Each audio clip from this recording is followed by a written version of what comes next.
Hello friends, this is Arnika and welcome to Study with Henry sir. Physics में हमारे दो parts होते हैं, सबको पता है, खंड ख और खंड ख। यानी कि हमारी दो बुक होती है, पार्ट फर्स्ट और पार्ट सेकंड। तो सेकंड पार्ट में हमारे नंबर लेके आना ज़्यादा आसान होता है मुकाबले में पार्ट फर्स्ट के। यानी कि पहली बुक में हमको ज़्यादा चैप्टर्स पढ़ के भी 35 नंबर हमको ले आना होता है, यानी कि हम लाते हैं। और जबकि ज़्यादा आसान है हमारी जो सेकंड बुक है, यानी कि जो खंड ख है, उसमें कुछ लिमिटेड चैप्टर्स को पढ़ के भी हम ज़्यादा नंबर्स ले आ सकते हैं। तो जो खंड ख है, इसमें से एक जो सबसे इम्पोर्टेंट हमारा टॉपिक आता है, यानी कि चैप्टर की बात कर लें अगर, यूनिट प्रकाशिकी है, जिसमें से हमारे कुछ चैप्टर्स आते हैं। जैसे क्या होता है, प्रकाश का परावर्तन,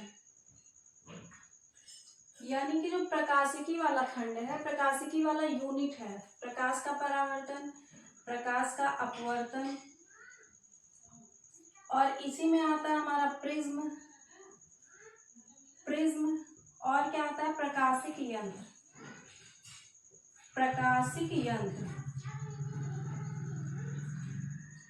यानी कि अगर हम इन चार टॉपिक को पढ़ लें, प्रकाश का परावर्तन, प्रकाश का अपवर्तन, प्रिज्म और जो प्रकाशिक यंत्र है, तो यहाँ से हमारे यानी कि इस एक चैप्टर से वो अलग अलग बुकों में क्या होगा, ये चैप्टर्स अलग अलग फॉर्मेट में बटे भी होंगे। तो यानी कि अगर इस पूरे को हम एक चैप्टर माने, तो इस पूरे एक चैप्टर से हमारे कितने नंबर आते हैं, कम से कम हमारे 13 मार्क्स फिक्स होते हैं। यहाँ से कभी कभी वो बोर्ड के मन की बात है, कभी कभी 18 से 20 नंबर या 17-18 नंबर तक के भी क्वेश्चंस यहाँ से आने की चांसेस होते हैं। तो अब देख सकते हैं आप लोग कि कितना इम्पोर्टेंट हो जाता है हमारे लिए बस ये एक चैप्टर, जिसमें से हम 4 अलग अलग टॉपिक, हम अगर इसको कह लें, इस पूरे को अगर एक चैप्टर मान लें और ये उनके अलग अलग टॉपिक हम मान लें, हम अपनी बात कर रहे हैं, तो सोचिए इन 4 टॉपिक को पढ़ने बस से हमारे क्या हो रहे हैं, 13 से 15 नंबर। अगर हम कम से कम की बात करें तो 13 से 15 नंबर हमारे फिक्स हो जाते हैं। जबकि ऐसा कोई भी चैप्टर नहीं मिलेगा जहां से अकेले के अकेले आपको 15 नंबर मिलने वाले हैं। तो सबसे आसान भी होता है, क्योंकि हमारा ये जो चैप्टर है वो सिमिलर है क्लास 10th में। तो हमने 10th में इसको पहले भी पढ़ रखा है, वही सारी चीजें, परावर्तन क्या होता है, अपवर्तन क्या होता है, प्रिज्म क्या होते हैं, हमारे प्रतिबिंब कैसे बनते हैं, तो इसलिए ये चैप्टर ज्यादा आसान हो जाता है। तो चलिए फिर स्टार्ट करते हैं हम लोग अपने इस चैप्टर को, कैसे पढ़ना है, क्या है और किस तरह से क्वेश्चन आएंगे, उन सारी चीजों की हम लोग क्या करेंगे, चर्चा करेंगे।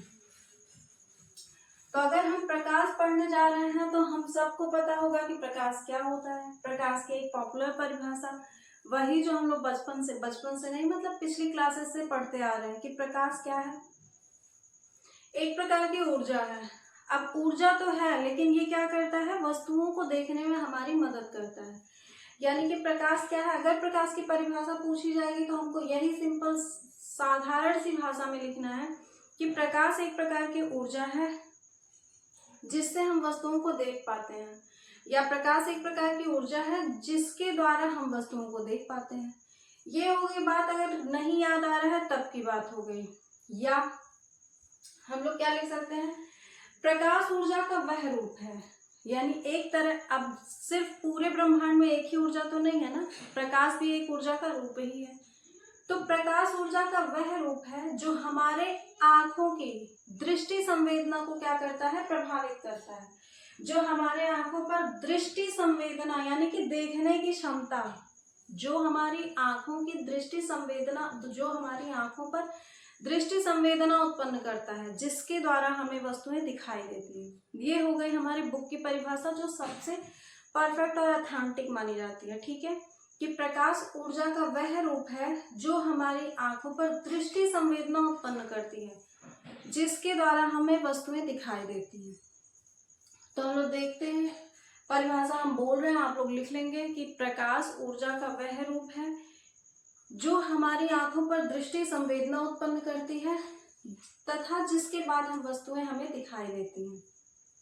ठीक है, नहीं याद आता है तो वो तो हमारा जो पुराना परिभाषा है वो तो है ही कि प्रकाश ऊर्जा का एक रूप है जिसके द्वारा हमें वस्तुएं दिखाई देती हैं। ठीक है, अगर प्रकाश नहीं होगा तो वस्तुएं हमें दिखाई नहीं देंगी, सबको पता है। अब ये कैसे, क्योंकि प्रकाश हमारी आंखों, प्रकाश उस वस्तु पे पड़ता है और उस वस्तु से क्या होंगी, प्रकाश की किरणें परावर्तित होंगी और हमारी आंखों पे पड़ेंगी, तब हमको वस्तु दिखाई देता है। ठीक है, यानी प्रकाश हमें वस्तुओं को देखने से किस तरह से मदद करता है, प्रकाश उस वस्तु पे पड़ता है और उस वस्तु से क्या होगा, प्रकाश की किरणें परावर्तित होंगी। ठीक है, तो हमने क्या अभी बोला, परावर्तित। तो ये जो परावर्तित हम शब्द की बात कर रहे हैं, ये क्या होता है, तो वही हमको देखना है कि प्रकाश का परावर्तन क्या होता है, यानी कि किरणें किस तरह से परावर्तित होती हैं। ठीक, उसके पहले हम लोग देख लेते हैं दीप्त प्रकाश स्रोत क्या होते हैं और अदीप्त प्रकाश स्रोत क्या होते हैं, क्योंकि ये भी हमारे चैप्टर में है और सिलेबस में भी है, तो हम इसको इग्नोर नहीं कर सकते हैं। तो दीप्त को कभी कभी प्रदीप्त भी कहा जाता है। ठीक है, तो या तो हम लोग दीप्त कह लें या तो हम लोग क्या कह लें, प्रदीप्त कह लें। ठीक है, दीप्त प्रकाश स्रोत या प्रदीप्त प्रकाश स्रोत।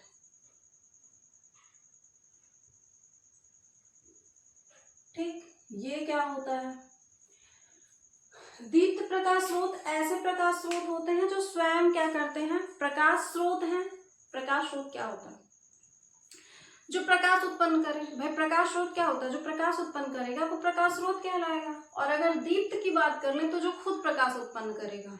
अब खुद प्रकाश उत्पन्न करने का मतलब क्या होता है, खुद प्रकाश उत्पन्न करने का मतलब होता है जैसे कि हो गया हमारा जो बल्ब। ठीक है, ये जो बल्ब हमारा जल रहा है, हमने स्विच ऑन करा और ये क्या हो गया, तुरंत हमको प्रकाश देने लगा। अब ऐसा थोड़ी है कि उसमें हमने बल्ब के अंदर हम जाके तारों को जोड़ रहे हैं उसके बाद ये निकल रहा है। ठीक है, बल्ब को उस प्रकार से ही डिजाइन किया गया है कि वो क्या होगा, हम स्विच ऑन, अगर हम स्विच ऑफ ही नहीं करेंगे तो वो खुद भी हमको प्रकाश हमेशा 24 घंटे देता रहेगा। तो इसलिए दीप्त प्रकाश स्रोत का एक जो एग्जाम्पल हो जाएगा वो हमारा क्या होगा, हमारी जो ट्यूबलाइट है यानी कि बल्ब। ठीक, सूरज बिना थके हमको क्या देता है, प्रकाश देता है। ठीक है, तो सूर्य को भी जलाना नहीं पड़ता है, सूर्य को भी जलाना नहीं पड़ता। जब रात में सूर्य नहीं होता है तो हमको चीजें दिखाई भी नहीं देती हैं। ठीक, अब यहाँ पे लोग कहेंगे कि चंद्रमा, मतलब रात में जब हमारी क्या होती है, चंद्रमा, जब यानी कि चंद्रमा वाली रात होती है, चांदनी रात जिसको कह लें, तो भी हमको चीजें दिखाई देती हैं। तो चंद्रमा के पास में खुद का प्रकाश नहीं होता है, वो क्या होता है, सूर्य के प्रकाश से ही क्या होता है, चमकता है। तो इसलिए चंद्रमा इसका एग्जाम्पल्स नहीं हो सकता है। तो अगर हम बात करें कि दीप्त प्रकाश स्रोत क्या होते हैं, तो ऐसे प्रकाश स्रोत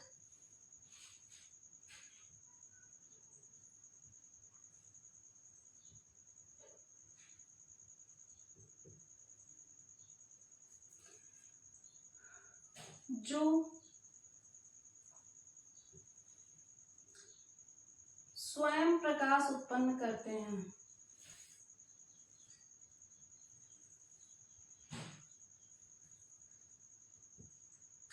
जो स्वयं प्रकाश उत्पन्न करते हैं वो क्या कहलाते हैं, हमारे दीप्त प्रकाश स्रोत कहलाते हैं। बात कर लेते हैं अगर एग्जाम्पल्स की, तो सूर्य हो गया, अगर सूर्य हो सकता है तो तारे भी हो सकते हैं, क्योंकि सूर्य क्या है, एक तारा है, यानी कि सबसे बड़ा जो तारा है वो सूर्य होता है। तो सूर्य हो गया, तारे हो गए, और क्या हो सकता है, विद्युत बल्ब, यानी हम यहाँ सिर्फ बल्ब लिखते हैं। ठीक है, विद्युत बल्ब भी हमारा होगा। ये एग्जाम्पल्स हमारे किस में आते हैं, दीप्त प्रकाश स्रोत में आते हैं। ठीक, जो स्वयं प्रकाश उत्पन्न करते हैं अगर वो दीप्त होते हैं तो जाहिर सी बात है कि इसका जो अपोजिट होगा, यानी कि इसका जो उल्टा होगा वो क्या होगा, अदीप्त होगा।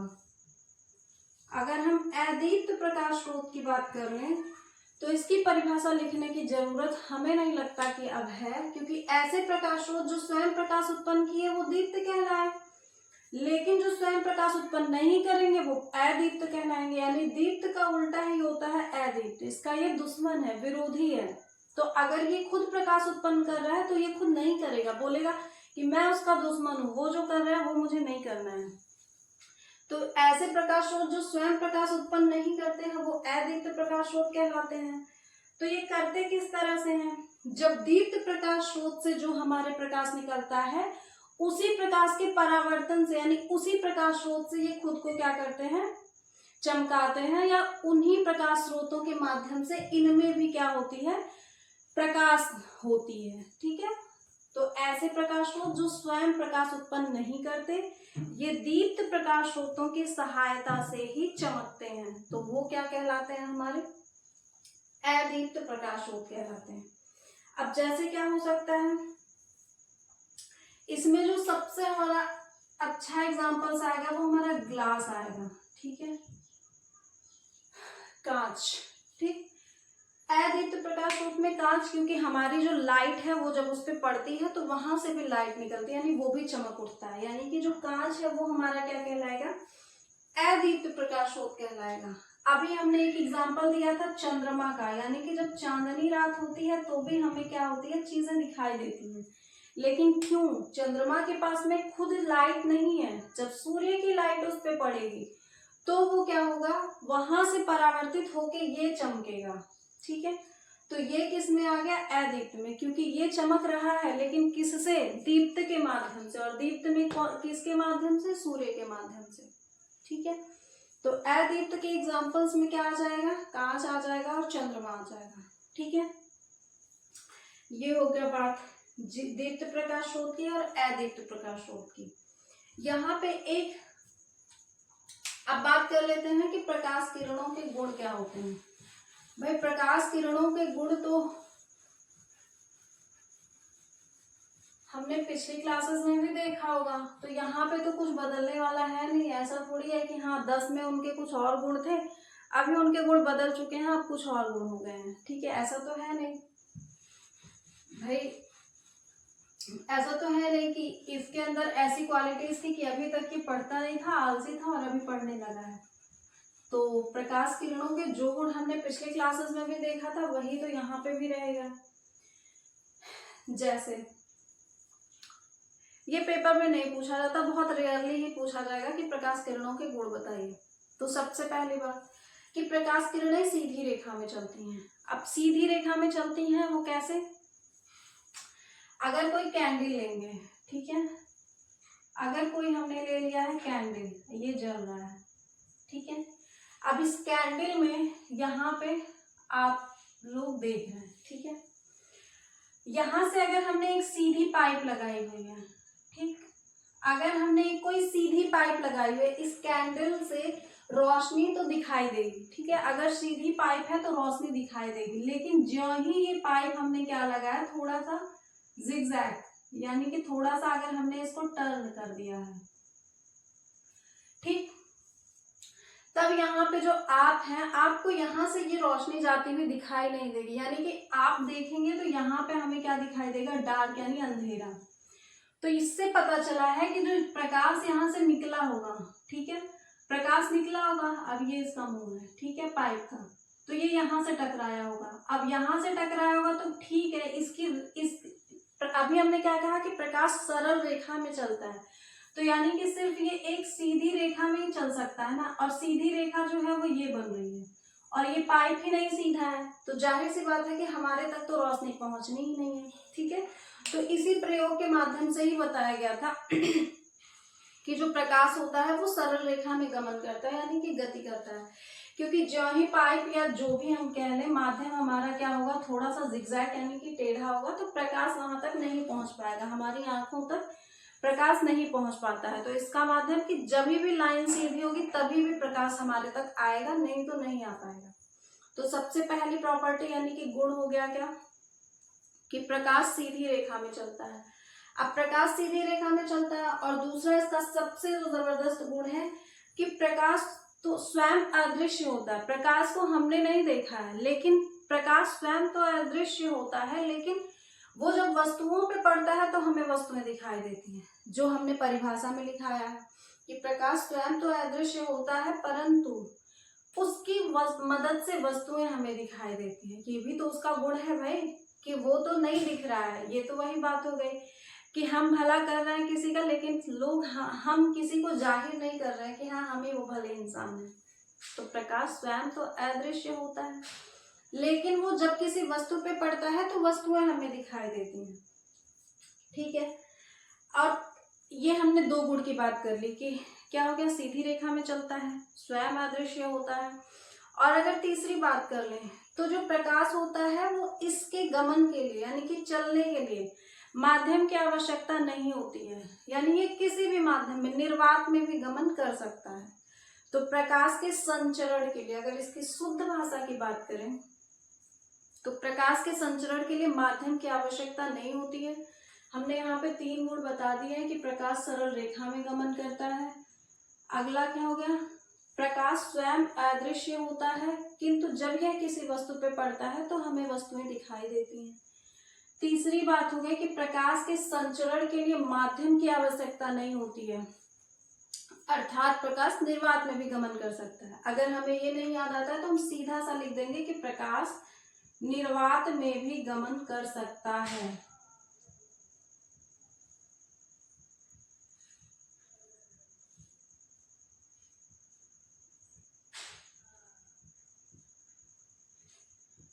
अगर निर्वात में गमन कर सकता है तो जो निर्वात में प्रकाश की चाल होती है वो कितनी होती है, 3 × 10⁸ मीटर प्रति सेकंड। पूछा जाता है ऑब्जेक्टिव में 1 नंबर में कि निर्वात में प्रकाश की चाल कितनी होती है, तो 3 × 10⁸ मीटर प्रति सेकंड होती है। ठीक है, यही कारण है कि जो हमारी, अगर हम बात करें ध्वनि की चाल की, ध्वनि की चाल कितनी होती है, किसी को पता है, 332 मीटर प्रति सेकंड। ठीक है, तो यही कारण है क्या कि जब गरजता है, बारिश होने वाली होती है, तो हमको आवाज बिजली की कड़क बाद में सुनाई पड़ती है, पहले हमको चमक दिखाई देती है। ठीक है, यानी पहले चमकेगा, बाद में गड़गड़ाहट की आवाज सुनाई देती है। ये पूछा जाता है कारण में, क्यों, तो उसका कारण यही है कि जो प्रकाश होता है उसकी चाल ध्वनि की चाल से ज्यादा है। ध्वनि 1 मीटर क्या कहते हैं, 1 सेकंड में कितना चलेगा, सिर्फ 332 मीटर ही चलेगा, लेकिन जो प्रकाश है वो 1 सेकंड में कितना चलेगा, 3 × 10⁸ मीटर, यानी 3 के आगे 8 जीरो हम लगाएंगे। ठीक है, इतने मीटर वो चलेगा। तो जाहिर सी बात है कि ध्वनि से बहुत तेज कौन है, प्रकाश है। तो यही कारण है कि जब बारिश होता है तो हमको क्या होती है, बादल गरजने से पहले चमक दिखाई देती है, ये भी पूछा जाता है। ठीक है, अब ये हो गया। और अगर एक गुण और, अगर हम चौथे गुण की इसकी बात कर लें, तो प्रकाश पारदर्शी माध्यम, पारदर्शी माध्यम क्या होता है, पारदर्शी, पार मतलब आर पार, दर्शी मतलब देखने वाला, जिसके हम आर पार देख पाए। तो प्रकाश पारदर्शी माध्यमों में गमन कर सकता है, यानी कि प्रकाश पारदर्शी, पारदर्शी माध्यम कौन सा होगा, हमने बताया जिसके हम लोग दोनों तरफ देख पाए। पारदर्शी में गमन करेगा, अगर पारदर्शी में गमन करेगा तो अपारदर्शी में ये गमन नहीं करेगा। ठीक है, अपारदर्शी माध्यम जैसे लकड़ी हो गया, ठीक है, लोहा हो गया, जिसके हम लोग आर पार देख ना पाए। तो प्रकाश सरल रेखा में चलता है, प्रकाश स्वयं अदृश्य होता है, किंतु इसकी सहायता से हमें वस्तुएं दिखाई देती हैं। निर्वात में प्रकाश गमन कर सकता है, इसका मतलब प्रकाश के संचरण के लिए माध्यम की आवश्यकता नहीं होती है। अगर वहां पे हम इस पॉइंट को भी मेंशन कर दिए कि निर्वात में प्रकाश की चाल 3 × 10⁸ मीटर प्रति सेकंड होती है, तो बहुत अच्छी बात है। प्रकाश पारदर्शी माध्यम में चल सकता है, यानी कि गमन कर सकता है, लेकिन अपारदर्शी माध्यम में गमन नहीं करता है। ठीक है, पारदर्शी माध्यम मतलब जिसके हम आर पार देख पाए, और अपारदर्शी माध्यम मतलब जैसे लकड़ी हो गया, हम लोग लकड़ी का कोई गुटका लेंगे तो इधर से उधर तो नहीं देख पाएंगे। ठीक है, तो प्रकाश पारदर्शी माध्यम में ही बस जाएगा, अपारदर्शी माध्यम में गमन नहीं करता है। ठीक है, अब जो हमारा ये इस चैप्टर का जो सबसे इम्पोर्टेंट पॉइंट आता है, यानी कि सबसे इम्पोर्टेंट टॉपिक जिसका हमने डिस्कस किया है कि क्या, प्रकाश का परावर्तन। अब चलते हैं हम लोग उसकी तरफ, किसकी तरफ, प्रकाश के परावर्तन की तरफ।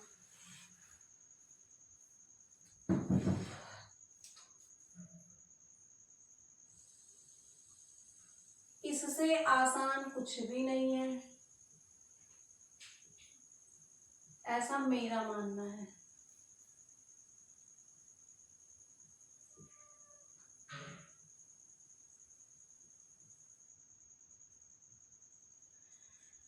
प्रकाश का परावर्तन, प्रकाश का परावर्तन क्या होता है, ये हमने कोई ले लिया क्या, कांच का कोई टुकड़ा, और ये कैसा है, प्लेन है, ठीक है। इसके हमने क्या किया, एक तरफ कर दिया कलई। अगर हमने एक तरफ इसके पेंट कर दिया यानी कि कलई कर दिया है, तब अब ये जो पृष्ठ कहलाएगा, हम इसको नाम दे देते हैं क्या, एम डैश। अब ये जो पूरा सतह है ये कैसे क्या बन गया है, परावर्तक पृष्ठ बन गया है। क्योंकि जब किसी हम लोग प्लेन तल पे हम लोग क्या करते हैं, पॉलिश करते हैं, तो वो जो तल बनता है वो परावर्तक पृष्ठ बनता है। यानी यहाँ से जो प्रकाश आएगा अब इसके दूसरी तरफ नहीं निकलेगा, बल्कि यहीं से टकरा के वापस चला जाएगा, ठीक है।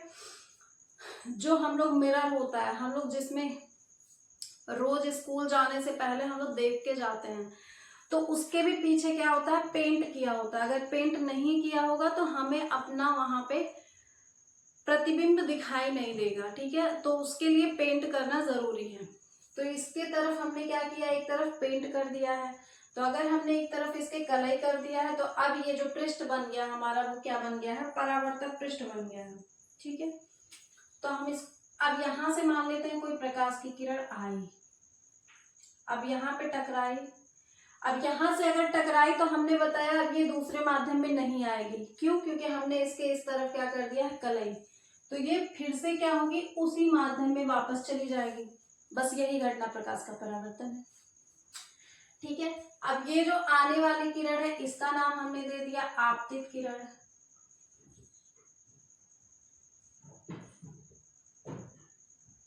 चूंकि ये आई आने वाली किरण थी, इसलिए इसका नाम हो गया आपतित किरण। ये किरण गई, और कब गई, जब यहां से परावर्तन हुआ, तो इसलिए इस किरण का नाम हमने दे दिया परावर्तित किरण।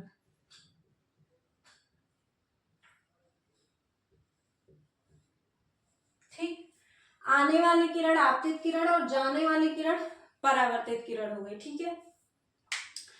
अब हमको जो परिभाषा लिखना है प्रकाश के परावर्तन का, हम लोग क्या इसमें लिखेंगे, जब प्रकाश की किरण, या ठीक है, जब प्रकाश की किरण, यही तो किरण आ रही थी, जब प्रकाश की किरण किसी चिकने या पॉलिशदार तल से, ये तल अभी हमने कहा है कैसा है, प्लेन है, यानी कि चिकना है, और इस पे हमने क्या कर दिया है, पॉलिश कर दिया।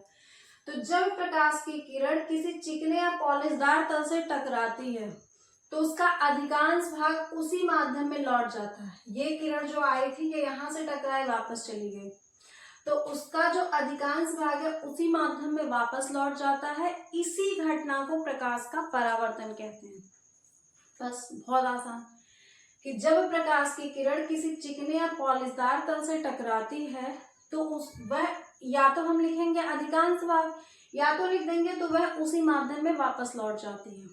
कितना आसान है, 2-3 बार बोलेंगे याद हो जाएगा।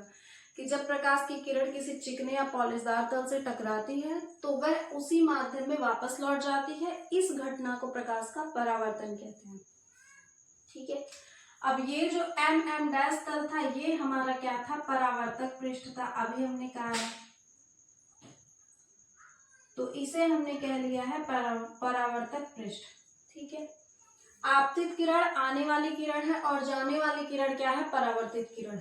अब इन दोनों किरणों के बीच से अगर हम लोग क्या खींचे, एक सीधी रेखा, ठीक है, तो ये क्या कहलाएगा, हमारा अभिलंब, ठीक है। इस सीधी रेखा को हम क्या कह लेते हैं, अभिलंब।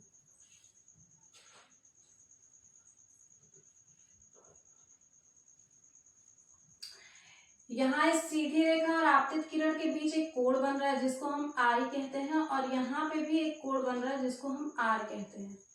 अब आई क्या है, चूंकि ये आपतित किरण और अभिलंब के बीच बन रहा है, इसलिए इसको क्या कहेंगे, आपतन कोण कहेंगे।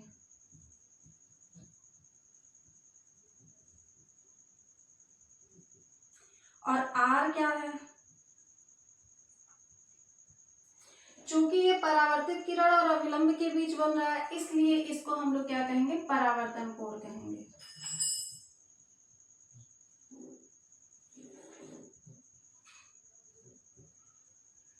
ठीक है।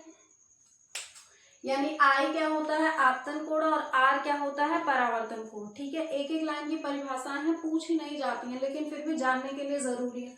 आपतित किरण क्या होता है, परावर्तित किरण क्या होता है, ठीक है। परावर्तक पृष्ठ, ये हो गया परावर्तक पृष्ठ। अब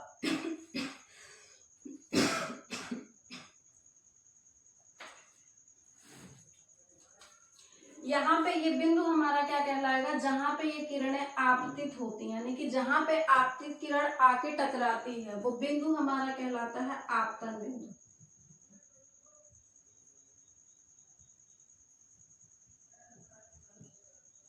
आपतन बिंदु, ठीक है।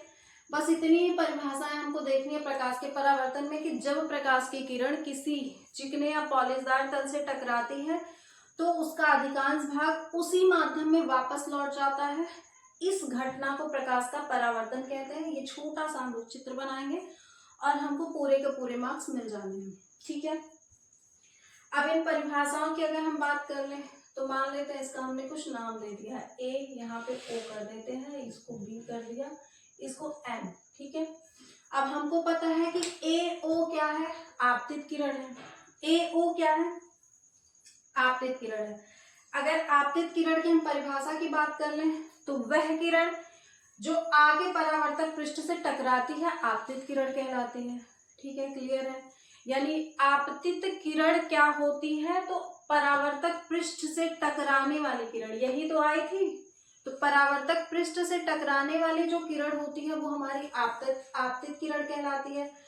परावर्तित किरण क्या होती है, परावर्तक पृष्ठ से परावर्तन के पश्चात वापस लौटने वाली किरण को हम क्या कहते हैं, तो कहते हैं परावर्तित किरण, ठीक है। परावर्तित किरण हो गया कि परावर्तन के पश्चात परावर्तक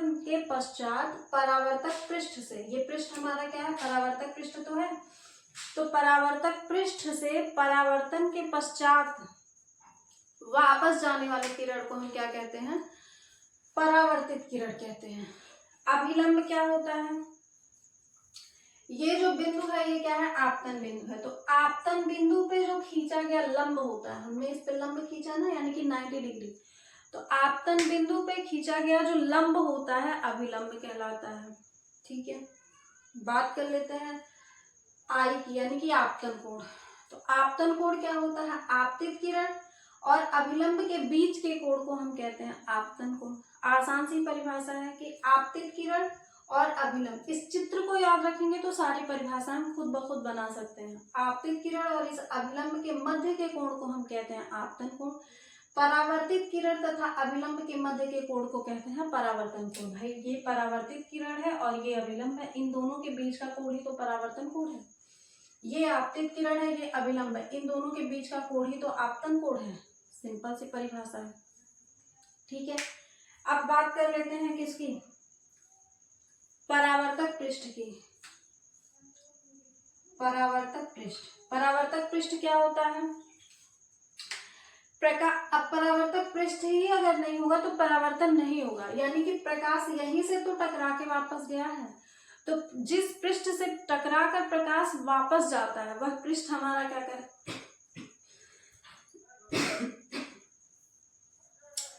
प्रकाश जिस पृष्ठ से टकराकर वापस जाता है वो पृष्ठ हमारा क्या कहलाता है, परावर्तक पृष्ठ कहलाता है, ठीक है। तो प्रकाश की सारी जो परिभाषाएं हैं वो हमारी क्या हो गई हैं, इसमें हो गई हैं। यानी कि क्या होता है, आपतित किरण, परावर्तित किरण, अभिलंब, आपतन कोण, परावर्तन कोण, सारी परिभाषाएं इसमें हो गई हैं। अब बात कर लेते हैं किसकी, प्रकाश का परावर्तन तो हमारा हो गया अब खत्म। अब अगर हमने प्रकाश का परावर्तन देख लिया है तो अब हम लोग आगे क्या देखेंगे, दर्पण देखेंगे। भाई अभी ये चैप्टर यही है, प्रकाश का परावर्तन। इसके बाद जो हम लोग देखेंगे वो दर्पण। तो जब दर्पण देखेंगे तो फिर दर्पण के प्रकार देखेंगे कि दर्पण कितने प्रकार का होता है। उसके बाद हम आएंगे प्रतिबिंब पे, यानी कि प्रतिबिंब हमारा कितने प्रकार का होता है, किस तरह से प्रतिबिंब बनता है, वो ज्यादा इंपॉर्टेंट है। बाकी यहाँ पे प्रकाश का परावर्तन हमको देखना है। इसकी आप लोगों को पीडीएफ हैंड रिटन, यानी कि हैंड रिटन नोट्स इसकी आप लोगों को हमारे जो हमारा व्हाट्सएप चैनल है वो हमारे इसी चैनल के नाम पे स्टडी विद एनवी सर, वहाँ पे इसकी हैंड रिटन पीडीएफ आप लोगों को मिल जाएगी, जिससे आप लोगों को रिवाइज करने में क्या होगा, ज़्यादा आसानी रहेगा। मतलब देखेंगे और बस 10-15 मिनट में रिवीजन हो जाएगा। तो प्रकाश का परावर्तन हो गया कि आपतित किरण, परावर्तित किरण, बचता क्या हमारा दर्पण। यानी कि दर्पण हम लोग किस तरह से देखेंगे, दर्पण क्या है, और जब दर्पण हम लोग देखेंगे तो दर्पण में ही रोज हम लोग देखते हैं खुद को, तो वहां से हम देखेंगे कि कैसे प्रतिबिंब बनता है, ठीक है, और प्रतिबिंब बनने के कितने नियम है जो कि बहुत इंपॉर्टेंट है। उसके बाद हमारा स्टार्ट होगा वहां से डेरिवेशन, ठीक है, यानी कि दर्पण का सूत्र क्या होता है, क्योंकि सवाल लगाने के लिए सूत्र जरूरी है और सूत्र का निगमन भी जरूरी है जो कि पेपर में पूछा जाता है। तो बस आज के लिए बाकी की चीजें हम देखते हैं नेक्स्ट वीडियो में। Thank you.